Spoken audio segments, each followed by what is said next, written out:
أعوذ بالله من الشيطان الرجيم بسم الله الرحمن الرحيم الحمد لله رب العالمين والصلاة والسلام على أشرف الأنبياء المرسلين وعلى أهل بيته الطيبين الطاهرين اللهم صل على محمد وعلى محمد السلام عليكم ورحمة الله.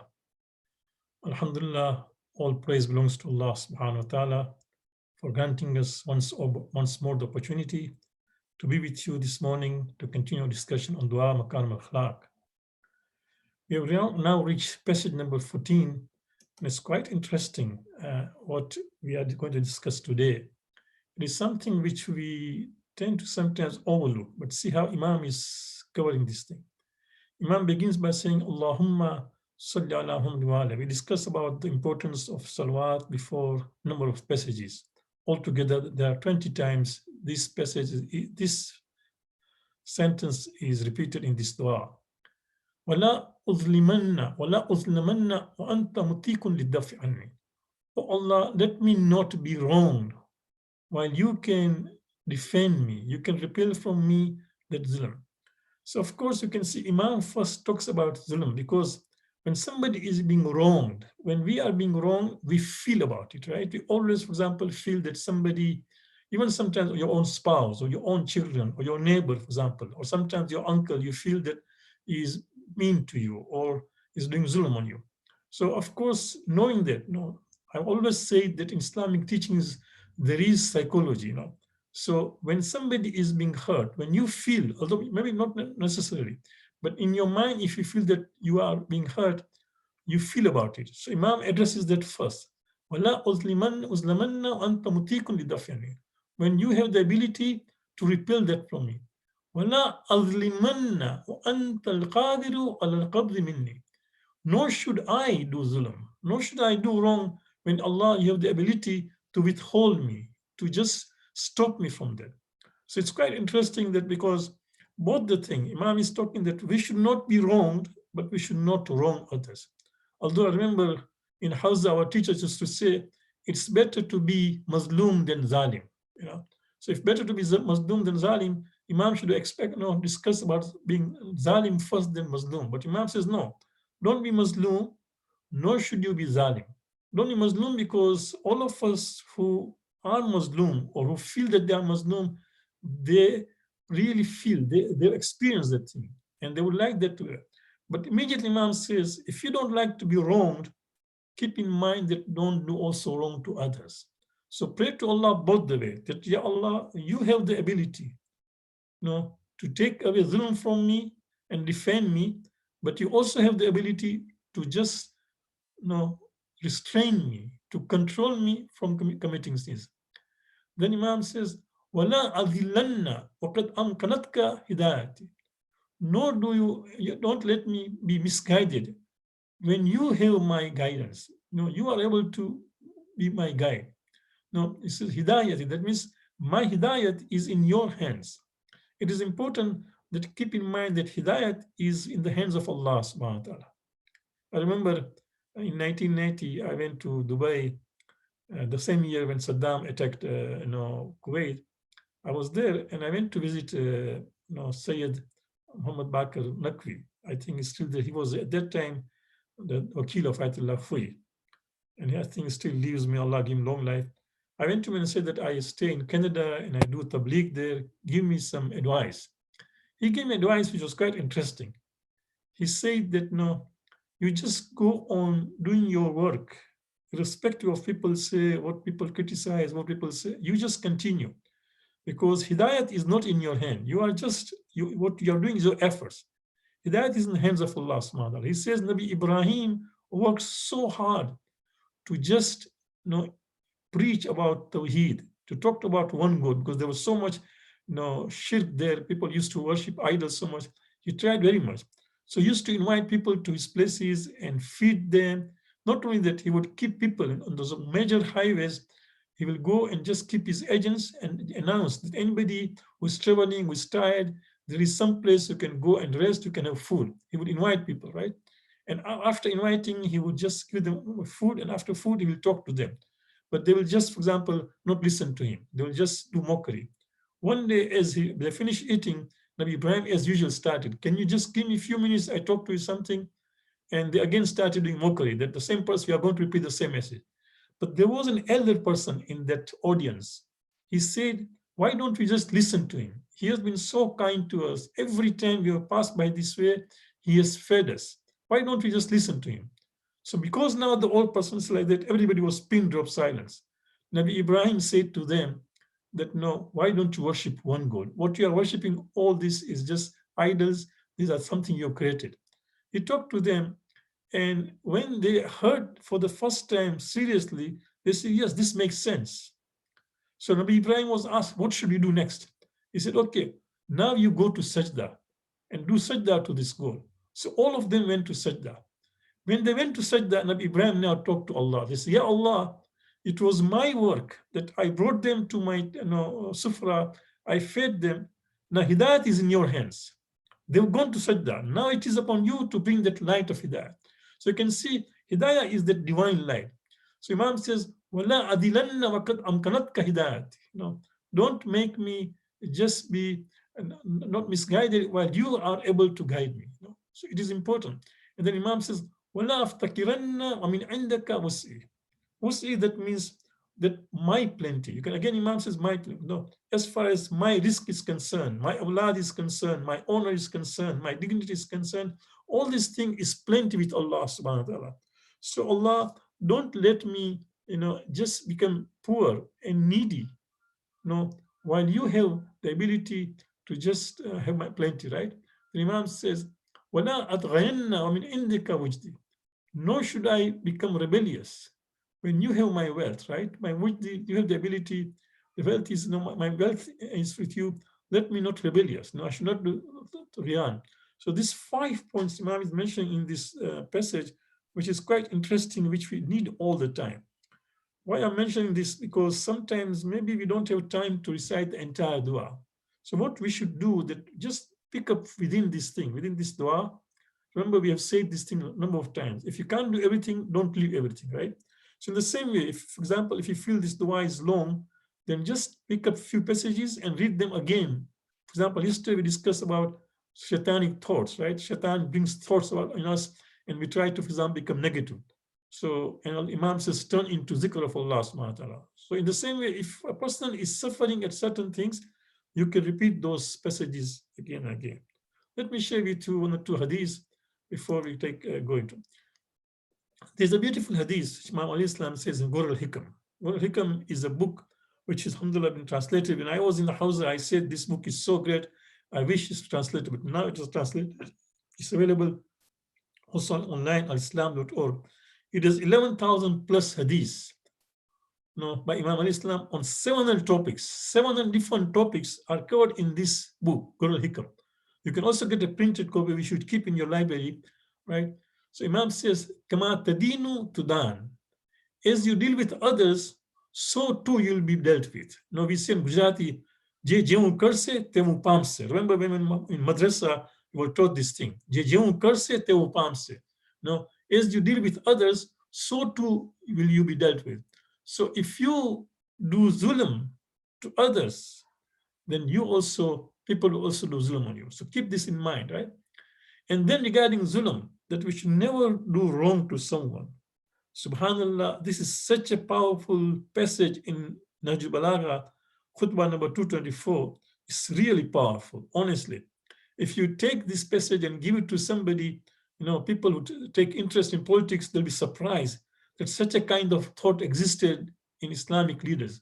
See what Imam says, by Allah, I would rather spend a sleepless night on the thorns of Sa'dan tree, that means a type of prickly tree, or be driven as a prisoner in shackles, than meet Allah and His Messenger on the day of resurrection, having wronged any servant or having usurped any kind of worldly wealth. Do you see this thing? This is the month of Ramadan. So many things, especially just now we are under lockdown.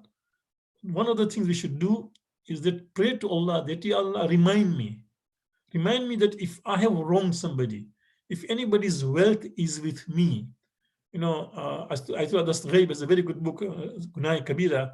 In the introduction, he mentions a hadith which is really moving. He says 1 dirham, $1 of somebody, if you return to its owner, is better than 2,000 rakat of sunnat namaz. 2,000 rakat of sunnat namaz. No? So if you have anybody's wealth with you, if anybody's thing, just return it. So Imam says, I would rather rather spend a night in under the tree which is pricky, or be driven as a prisoner in shackles, than meet Allah and His Messenger on the day of judgment, on the day of resurrection, having wronged any servant you can imagine. I mean, that means abd of Allah, or having usurped any kind of worldly wealth. No? How can I wrong anyone for the sake of this soul that is rapidly hastening towards destruction and is to remain under the earth for a long time? No? So you can see how we can even do this thing. So keep in mind that we should not only not be wrong, but we should not also wrong others. Yesterday we mentioned about an article on Imam Hassan Islam. So this is the link. It is known as Imam Hassan Myth of His Divorces. This is by Sayyid Akhtar Rizvi. So if you go to Islam, just write myth of divorces. No, because there are myths. There is a lot of propaganda by Banu Abbasi and Banu Umayyah against Imam Hassan Islam, because he did a peace treaty with Muawiyah, and Muawiyah wanted to just make his son Yazid to become a Khalifa. So they did all this kind of propaganda to just justify appointment of Yazid, you can see. So it's a good article. Since we just celebrated Imam's birth yesterday, I would advise people who have not read this article, you should read this thing. We come to some advice regarding the month of Ramadan. Yesterday, we discussed about the importance of charity. I thought I will also end this discussion by discussing do's and don'ts of charity. What are the do's and don'ts when we give charity? Just a few reminders to myself, right? Number one is spend secretly and openly. Sirran wa alaniya. You'll find the word sirran wa alaniya in the Quran not only once, 1, 2, 3, 4, 5 times. You can see I've given you all the verses, right? Surah Al-Baqarah, Surah Al-Ra'd, Surah Ibrahim, Surah Al-Nahl, and Surah Al-Fatih, right? All these surahs have this sirran wa alaniya. Spend secretly and openly. Why secretly? So that just to be sincere. Sometimes, for example, let's say that there is very good cause you want to give, and you are sitting with your wife or your spouse on a table, and he or she says that I'm going to give this thing, and you know that this cause is good. Let her do, or let him do, and you also have the plan to do it. Don't even tell her, just do it because it's a good cause. Let she spend her part, and I'm going to give because it's a good cause, and nobody knows. That's what secret. When you give it secretly, nobody knows except Allah subhanahu wa ta'ala, right? Or we are not boastful, right? Public spending sometimes important because it happens that, for example, there is a very good cause that organization or that person who is in need is suffering and nobody is helping. When you do it in public, then say, oh, mashallah, this person is doing it. It must be a good cause. Let me do it also, right? Or for example, let's say that somebody who is earning less than me is also giving. Then I will be put ashamed that no, Allah has given more. I should even give more than this person. So public spending also is sometimes important. Sirrun wa alaniya, you'll find the Quran, this will be there. Then number two is never remind the receiver of what you're given. If, for example, you're given somebody something, forget about it. Luqman said to his sons, one thing you should always forget is good you do to others. One thing you should never forget is good done to you. You see? So this is it, that you never remind the person that I had helped you, or I had supported you, or I had sponsored you. No, never. Nor do you put under obligation that person. Don't do that. This is known as man and adha in Quran. Allah says, قَوْلٌ مَعْرُوفٌ وَمَغْفِرَةٌ خَيْرٌ مِّن صَدَقَةٍ يَتَبَوَّأُ عَذَا وَاللَّهُ غَنِيٌّ حَلِيمٌ. Kind speech and forgiveness is better than charity, which is followed by injury. Because you remind that person again and again that I was the one who helped you, I was the one who sponsored you, I was the one who educated you. No, it's not. It's better than you just say good words. No, Allahu Ghanin Halim. No, Allah is self-sufficient. No, and Halim because His forbearance, that He's accepting this nonsense. When you, for example, you give something, it is Allah's will, right? Number three, of course, for example, again, Imam Ali says, again says, بالمن يكدر الإحسان. Through obligation, the favor is spoiled. Any kind of favor or sponsorship or good thing you do is spoiled when we, for example, try to remind that person or put on obligation. Number three, have faith that what is given has been loaned to Allah. This is because Allah uses the word Man dhal ladhi yuqridullah qarz al-hasana. Who is he who is going to give loan to Allah, a qarz al-hasana? So keep in mind that whatever we give is loan to Allah. Is a loan which we have given to Allah subhanahu wa ta'ala. So a loan given to anybody who is trustworthy will come back to you. Imagine Allah. Somebody who is a dignity, somebody who is trustworthy, when you loan that person, you don't even take any kind of papers, any kind of witness, because you know that this person will definitely give my money back. So imagine when you give something to Allah. So any kind of charity is given, keep in mind that that is a loan given to Allah. It will definitely get back to you. Not only in this world, in the hereafter, even more than that, right? Number four, consider your amount to be meager, just little. Remember only a few days ago, in passage 10 of Sayyid Sajadiyah, we heard Imam says, وَاسْتِقْلَالِ الْخَيْرِ وَإِنْ كَسْرَ مِنْ قَوْلِ وَفَعْلِ. Right? Imam said that, oh Allah, make me always, whatever good I do, look as little. I should belittle it. No? So whatever amount you're given, $100,000, $5,000, $10,000 is nothing. Allah has given me so much. I'm just giving little. So always consider the amount to be meager, as little as insignificant, right? That is known as istiqlal al-khair. We discussed the other day, istiqlal al-khair, istiqsar al-shar. If something bad is done, consider it to be a big deal, right? Then find ways to fight miserliness. Some people are miser, but in their nature, they just don't want to share. You find because there's so much attachment to the wealth that they cannot do that. Find ways to fight it. No, try to see, a person also sometimes needs training. There are certain things you need coaching and training. So if somebody, for example, you find we get this complaint, sometimes the spouses come to her that my husband or my wife is very, miser, just does not allow me to spend. Every time I do that, and they just give me a big lecture that why you're doing it, right? So keep in mind that try to find miserliness. No, Imam Ali Islam has a beautiful, he says, whoever is miserly with himself is more miserly with others. If you find a person is also miserly with his own family, he's not ready to even spend with the family, he'll be even worse with others, right? Because you can imagine with himself, with his family, he's suffering. What happens that all the wealth is just leave behind and others are going to use now. Any questions, any clarifications? Thank you, Sheikh. Anyone has a question, feel free just to unmute yourself. Sheikh, we had one question just at the end of yesterday's discussion. Will you yield the most benefit from reciting this dua in English or in Arabic? Or I guess if they don't understand Arabic, is it better to recite this in English? Good question. Very good question. When it comes to dua, it is important that we should read in our language we understand, because dua is supposed to change you. Dua is supposed to bring about that kind of humbleness and that humility. But we sometimes also read in Arabic. Why? Because if we don't do that, down the line, 5 years from today, 10 years from today, 15 years from today, 20 years from today, these duas will just disappear. Look at our Christian neighbors, right? Go to the neighbor. I live in Canada. In every corner, there's a church. Go to a church. Forget about somebody's home. Go to a church. They allow you. Just go there and ask them to give you the Bible in its original language, Hebrew or whatever language it was that give us. And they would not even have it in the church. Forget about in the homes. But today in every Muslim home, there is a Quran in Arabic, right? There's a Mafath al-Jinan with the Shias has it. So we also read in Arabic because these are the words of Masumi, and you want that original to be kept. But yes, we should actually, for example, let's say that this is month of Ramadan, we are reciting Dua Iftitah. I would suggest that we should, for example, for 4 days we should read in English and 3 days we do in Arabic. Or for example, you can say half dua you read in Arabic and half in English, and the following day you read another half. You can do that, right? Because this dua has so powerful messages.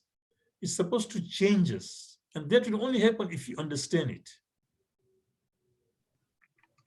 Thank you. There's sort of a two-part question. I'll try and read out both parts because I think they're connected. Can you clarify about today's discussion? It basically means you reap what you sow. How can this be applied when we see examples of injustice that was done on our Prophet, sallallahu alaihi wasallam? The Prophet was treated unjustly despite never being unjust. And the follow-up, which I think is related, is when someone is not being fair with me, does that mean I deserve it, or am I being unjust? Or Yeah, am I being tested? Sorry, am I being tested? you see, keep in mind that when we say, for example, when Imam says, "Kama tudinu tudan," that you will be dead the way you dead, it doesn't mean that every wrong person had wrong, not necessarily. Because take Ali Askar, right? Janabi Ali Askar, he was 6 months old, a babe, Masoom, right? Whom could he have wronged? But was he not wronged? Was he not killed in the hands of his own father? Was he not denied water? So keep in mind that when we discuss this thing, don't extend the arguments to unnecessary things, right? That generally, of course, as Imam says, if you're wrong, you'll be wrong. But if it doesn't mean that every wrong person has wronged. So Imams or Masums who were wrong is not because they had wrong. There's a beautiful hadith which says a person who is closer to Allah will face more challenges. Keep in mind, so Mu'mineen today are suffering. See, for example, Mu'mineen suffer in Nigeria, Mu'mineen suffer in Bahrain, right? In the fall, there was a spring, when there was a Arab spring, when everybody started rising, even Shias in Bahrain started rising about their, they were just trying to fight for their right. What has happened? You can see they've been quietened. So many Shias have been imprisoned. They are in the jail suffering. So does it mean that this is because they had wrong? No. So keep in mind that that does not necessarily mean. And of course, the second part of question that sometimes if you are facing trouble, yeah, it could be what happens. Keep in mind, whatever something trouble comes to you, there are three things you should know. A person is in trouble on account of three things. Either it is because of his own making, that I might have done something wrong that I'm now facing no problem. For example, I take my car to my mechanic and he says, it is due that you change your brakes, because now the life of the brake is just 10%, 15%. You say, oh, 15%, I can still continue. I come next time, no, I'll do it. And I didn't do it. And then, for example, one fine day when I tried to brake my car, it didn't stop and got an accident, right? So I may be the responsible, number one. Number two is that it is on account of maybe a punishment I'm getting on account of sins which are committed. And which is good because Allah is punishing us just in this world. And the third reason is it is imtihan, right? So whenever, for example, a person is in a problem, look back and study yourself. What could be the cause of what has happened? Very good. Another question is if we did something wrong, how to return good to that person if we don't know where they are at that moment? How do you sort of Yes, yeah, very good question indeed. Yeah. If you know that you wrong somebody, then, for example, let's say it's somebody's money you got, right? Try to reach him out, reach her out. If you can't, then give it to the children, right? Anyway, you don't necessarily say that I did zulm on your father or your mother. Just say this is something from me as a gift for you or for your children, and give it out, right? That's one thing you try to reach out. It's very important. If that is not possible, the second stage is that you just take out money, which is known as, and this is very important. Many people do it. I don't know how many.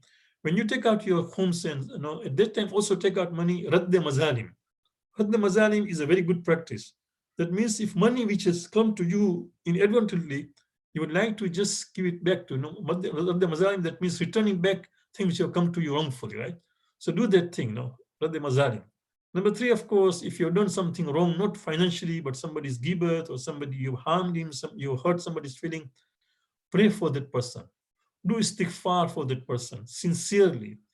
And when you do dua for somebody sincerely, it is accepted faster than he himself does for himself. Because if I do guna, Musa was told that come to me with a innocent tongue. So Musa said, yeah, Allah, how can I do that? He said that let others pray for you, right? So when I pray, I'm a sinner. I know I'm a sinner. So when I'm praying to Allah, I may not be that sincere, right? But when I pray for others sincerely, then that dua will be accepted. So pray for that person. Assalamu alaikum, everyone. Alaikum Uh, I have two questions actually regarding Salah. Did our Imams ever pray two Salat separately, like Dhuhr and Asr or Maghrib and Isha? The reason I'm asking is I was just listening to some of the speaker and they say don't make a habit to pray every time both namaz together. You should sometimes you give a break, like give between time. That's the first question. The second question is while we're praying Maghrib and Isha, do we have to wait till the sky gets a bit darker, or I always get confused during Maghrib and Isha. So please, if you can clarify. Thank you. Okay. Now, as we say, that if we get into this Messiah's question, there will not be end to it. No, it will be a big thing, and we will be but derailing ourselves. But I'll try to answer very briefly. I'll advise you that get answers to this question from a scholar, Maulana. No. So coming to that, yes, the Imams you say prayer separately. Yes, they said separately and also together. Prophet used to pray both separately and together. This is mentioned both in the Shia and Sunni books. There are enough, about evidence that Prophet used to pray together, although there was no reason. It was not raining, there was no urgency, it was not a war, and he also used to say separately. So we can do both. Yes, it's not necessary that you should always pray together. But keep in mind that if you come to namaz, to masjid, when Zohar is being said, after that Asr is being said in Jamaat, don't miss out that point. Make sure that you participate in Asr namaz. I know many of our Sunni brethren who attend Jummah prayers, but they miss out Asr prayers altogether. There's so much give importance of Jummah, but they miss out Asr altogether. Until they go home, maybe they pray or not. So keep in mind, yes, you can combine also sometimes, you can also say together. Both are fine, right? And as far as, for Isha is concerned, yes, depending, just look at the books of Masail of your Mujtahid, that there is a Fazilat time of Maghrib, and after that, Isha time begins. So if I'm not mistaken, the other day I had said 12 minutes, but then I realized it's not 12 minutes. Fazilat time of Maghrib in Toronto is around 20 minutes maximum. So from the time Maghrib time until 20 minutes, that is Fajr time. After that, of course, you can say Isha.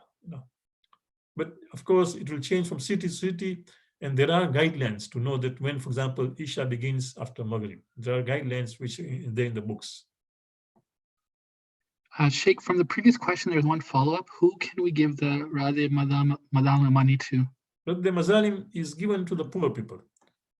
But I usually, when I go to Iraq, or when people are going to Iraq for Ziyarat, unfortunately, just now everything is closed, although now Ziyarat is open for people of Iraq, not for outsiders.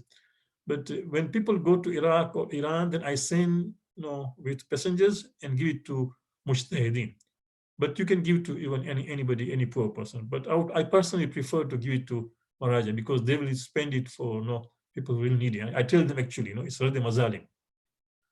It's Radde Mazalim, R-A-D-D-A, Radde Mazalim, M-A-Z-A-L-I-M, Mazalim, Radde Mazalim.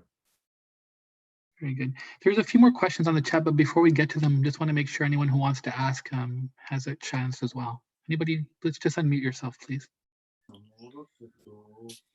Assalamu alaikum. Alaikum salam. My question is regarding back to the passage that we just covered today. The first part of the passage where it says, "Oh Allah, do not let me wrong, let me not be wronged while you can repel from me." I just wanted to clarify and see, does that refer to just the physical harm that's being placed to those who are oppressed, or can it also be related back home where for somebody, for example, struggling with mental health, or their upbringing wasn't the greatest as they wanted it to be, for example? Can it be referred to those as well, or is it just towards those who are actually being physically oppressed in the lands? Sorry, physical oppressed. So what else you said? Like those who are struggling with mental health, or like their upbringing with they were brought up in a troubling household. I see. Yeah, okay. Yeah, of course, any kind of wrong. Zulm is not only physical, it can be mental, can be physical, can be financial, even the way we deal with our spouses, right? Or our children. For example, being an elder of the community of my home, I sometimes try to favor one child over the other child. They're both my children. Or for example, I favor my daughter or the son, or son or the daughter. All those things are zulm.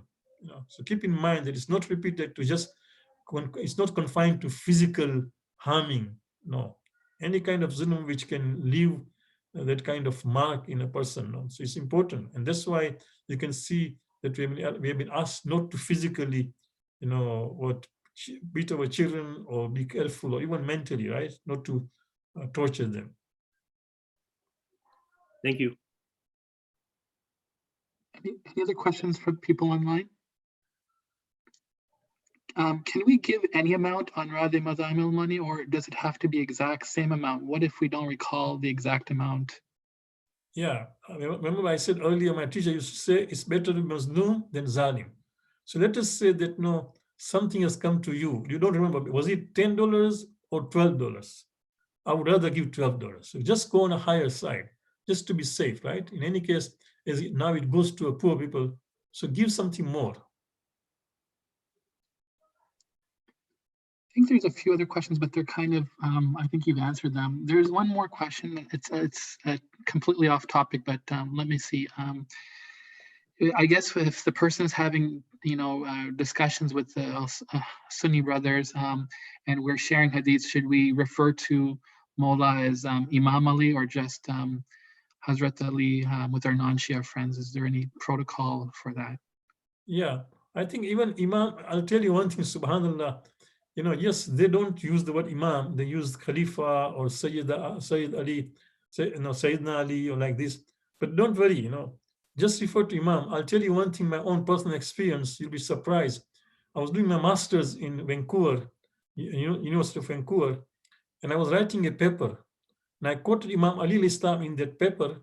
And because my professor was not a Muslim, was a Christian Palestinian, he has died now, he was Christian. When I just wrote Ali, and he corrected me, said that, why don't you say Imam Ali? And I was so much put ashamed that I believe Imam Ali is Imam Ali, and I did not mention that. After that, I said, never in my life will I at all do this thing. And he said one thing interestingly. He said that this Christian professor is telling me what Imam Ali has taught me, nobody else has taught me. He said, Imam Ali has taught me that the one who teaches you one word, makes you, you become his slave. So this is the kind of teachings of Imam Ali al-Islam which has impacted so many people. So this is a Christian Palestinian who says Imam Ali has profound teachings, right? So no, stick to your principles. By calling Imam Ali, you are not at all upsetting the Sunnis. This is what we believe as Imam is Imam. In fact, for them, Imam is such a common word. They use Imam for every, I'm part of council of these scholars here, local in Toronto, is known as CCI, Council of Canadian Imams. So we call each other as Imams. So they call anybody as an Imam. We can say, and we are calling Imam Ali as Imam, nothing wrong. So stick to Imam. Thank you, Sheikh. Other questions? Sheikh, I think that's it. Thank you very much. We pray to Allah subhanahu wa ta'ala that may Allah accept. Please, especially we are going through this pandemic of coronavirus. Many people are suffering. Please pray to Allah that by the at least end of this Ramadan, things get improved, because really you can see up to now, millions of people have been impacted and some people are dying, some people are sick. Sorry, Assalamu alaikum. My question was not taken, although it was pertaining to the book, to the topic. Please go ahead, sister. Maybe I missed it. Go ahead. Yeah, and I said that regarding harsh punishment meted out to children when they were young, like, of course, with the intention of always with good intention of improvement in their behavior, but later on now, much down the line, if you feel that was rather harsh, sometimes beating. So what correctional measure can you take now? Do you have to give diyat? If yes, to whom? Yes, talk to your children. Talk to your children that, yes, I was a little harsh as a parent. Please forgive me, but I meant to be, just good for you. I meant to look at your welfare. But in the process, in case if I just cross the limit, please forgive me. Only talking would do? Do you have to pay diyat to them? No, not necessarily. Diyat is only appearing, as I said, against a case. For example, if somebody is physically punished such that there's a mark on the body, then yes, then there's diyat. You can look at the books. Yeah, like say back home, fathers, sometimes they beat children black and blue also, which no mother, of course, then there is wants. also diyat. There are books mentioned about the diyat, is there, yes. But otherwise, generally, just talk to them. There's a beautiful dua we recite, ربنا اغفر لي ولوالدي وللمؤمنين يوم الساعة رب ارحمهما كما ربياني and then we say that, oh no, forgive them even if they've done wrong to me, right? So yes, just ask them that, no. Yeah, but diyat one has to refer to the books. Yes, yeah. In the books they are mentioned different kind of situation and different kind of amounts. I don't remember. In Tazi? Yeah, Tazi Masail should be there. Yeah. All right, Jazakallah.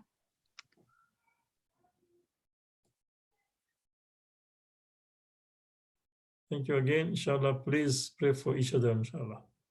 وصلي على محمد وآله الطاهرين اللهم صل على محمد وآل محمد. Hassan, thank you, everyone. See you all tomorrow, inshallah. Inshallah. Thank you.